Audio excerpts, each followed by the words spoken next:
thought I would get into a very delicate subject, which is anxiety. So, number one, what is anxiety?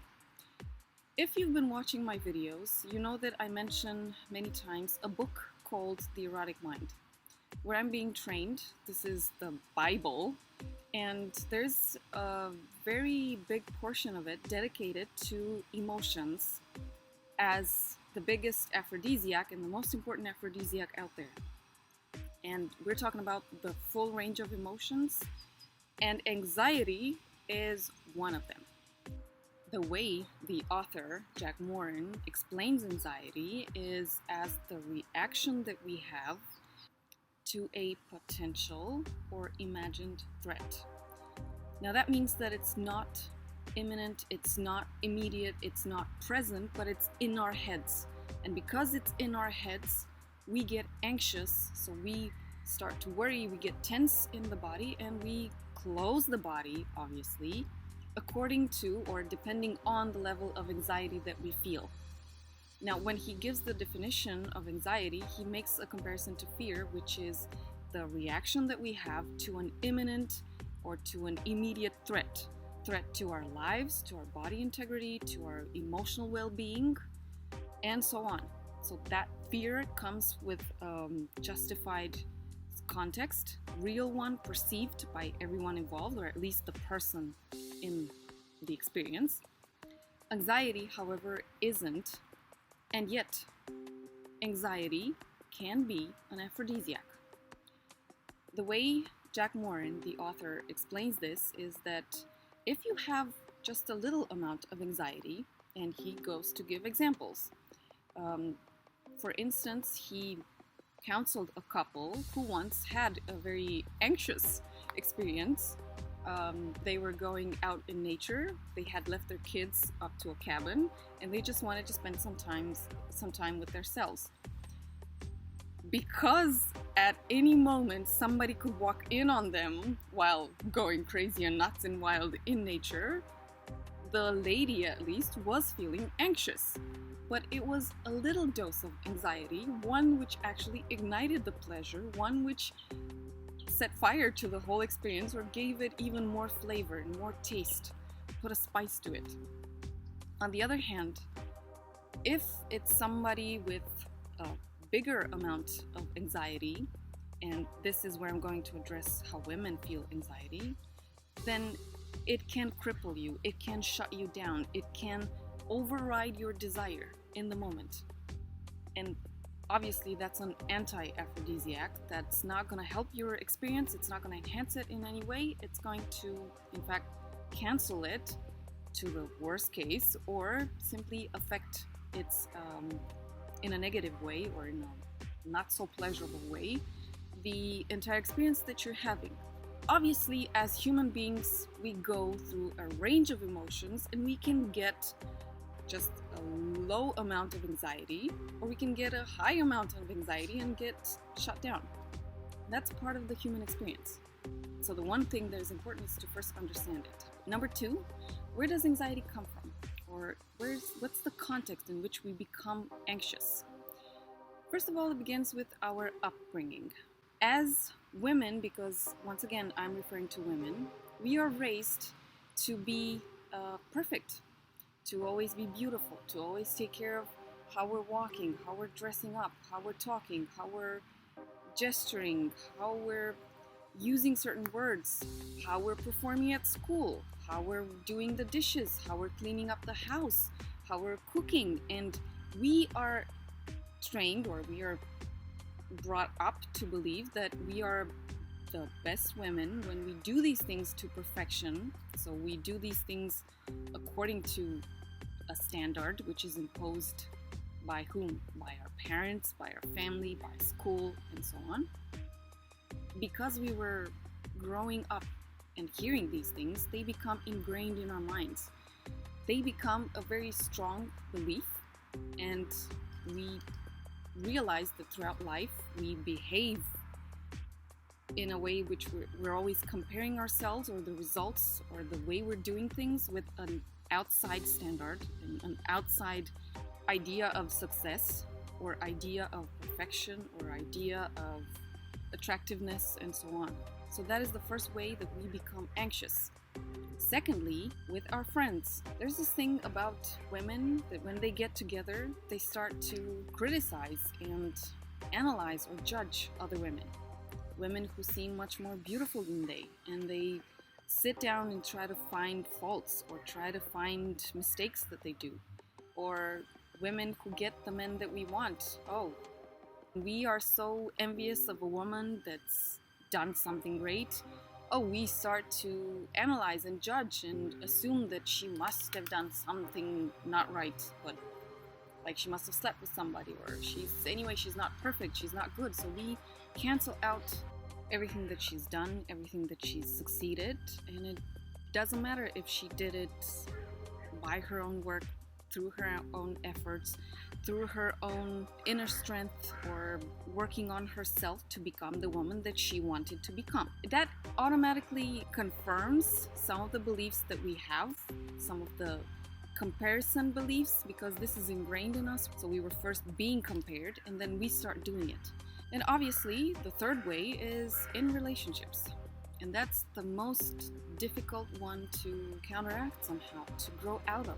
We have a relationship with somebody for whom we have many, many feelings. And in many cases, our partners may be obviously judgmental, always trying to fix us, trying to point out ways in which we can behave and ways in which we can improve, basically ways in which we can be something else than what we are in that moment. Now that's, in most cases, it's done with a good intention behind it. So they want us to overcome the problems that we're having. They want us to be better. They want us to get the things that we also want. But what they're forgetting, in most cases, is that nobody can push down our throat something which we have not yet integrated. So you can give a woman an idea of how she should behave or how she should go about her work in order to reach a higher salary or a bigger income or a better job, a promotion, and so on. So yes, obviously you can do that, and you can have the best intention. You want her to be good, you want her to be okay, you want her to thrive. But if she has not integrated those things, if she has not dealt with whatever it is internally that is stopping her in the present moment to become that person outside, then no matter how much advice you give her, no matter how much pressure you put on her, even if it's well-intentioned, that's not going to work. For the simple fact that people don't need to be fixed. And women in an intimate relationship, they don't need to be fixed. They need to be loved, they need to be supported, and they need to have the proper space where they can grow inside. Identify any belief that is not good for them. Identify any emotion that comes up in certain situations, and then obviously deal with that, but in her own way and in her own time. Anxiety can manifest in the shape of how we behave in intimacy. So if a woman meets a man and she's so attracted to him, and she sort of puts him on this pedestal, or she looks up to him for any reason. Maybe she perceives him as a great lover. Maybe she perceives him as a potential life partner. It doesn't matter. The thing is that she can get anxious when she starts to have those comparison beliefs springing up. And when she thinks, oh, well, maybe I'm not good enough. Maybe I'm not spicy enough. Maybe I'm not dynamic enough. Maybe I'm not, God knows, maybe I'm not beautiful enough, because many women have this crippling self-image issues, although that person may not judge her. But she herself has these things inside, she feels them, and yes, in such an intense encounter, they can show up, they can come out, and it's not in her control, obviously. How to go about that? Well, first of all, ladies, because I know what you're feeling. Yes, I do get performance anxiety also. Just because I started doing this work doesn't mean that I am automatically immune to it. The only thing that I found as a woman to do in those moments is trust my instincts to go and tell the men whom I think are open to this. What I also found is that this is an internal work that you need to do. No matter how long it may take years, it may take months, it may take relationships. No matter how much it takes, this work you ought to do. So this is something that you should do on your own, simply because, like I said previously, nobody from the outside can fix you, and it is not their job.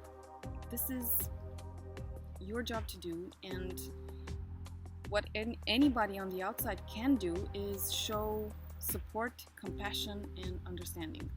Men, in this case, as not just a woman who's training in becoming a sex coach and in helping other people, but also as a woman who's living a normal life and who is confronting these situations as well. The only thing that I can say is that if a woman confides in you, that means she thinks that you are mature enough to handle it. And yes, she trusts you because she comes to you, not to somebody else. She comes to you completely and she opens up about everything that she likes, everything that she's worried about, everything that she's anxious about. That's the biggest validation that you can get as a man. If a woman opens up to you about this, yeah. First of all, that means she gets courage from your way of being, from your behavior, your attitude, the way that you're being around her, what you inspire in her. That's the best thing ever. And first and foremost, don't be afraid. Appreciate and even thank the woman that is opening up to you and chooses you to work on that thing and not somebody else. Secondly, please remember that she doesn't need to be fixed. What she needs is to be loved, to be accepted, to be cherished, and to be supported. And the only way that she can be helped from the outside is in a loving and understanding encounter, if this is all that you have, or in a loving and supporting and accepting relationship if you decide that you want to go for the long run. That's what relationships are for, in fact, to help us get better. So if a woman comes to you with this, man, first of all, take it as a sign of respect and appreciation. And she obviously trusts you. If she trusts you to open up with that, guess what other things she's gonna trust to open up with you in time? Yeah, so this is what I had to say about anxiety. And remember that this is always a subjective opinion. This is my current level of maturity and understanding on anxiety. And yes, I do work with it myself as a woman and then as a coach in training still. So I hope this serves, I hope this helps as many people out there to be much more understanding and compassionate to themselves and then to their partners, because we all come from the same place. One way or another, we all feel anxiety, and one way or another, we all are worried that we're not good enough for the other and we wished we were better so that the other person was in a much better experience with us. But guess what? We are only the best version that we can be in a certain moment, plus the attitude that is going to help us grow. And that plus, so this attitude, is what is going to ensure that in the long run, we become better and the experiences that we have are better. So until next week, I hope that you have a beautiful and conscious, intimate life.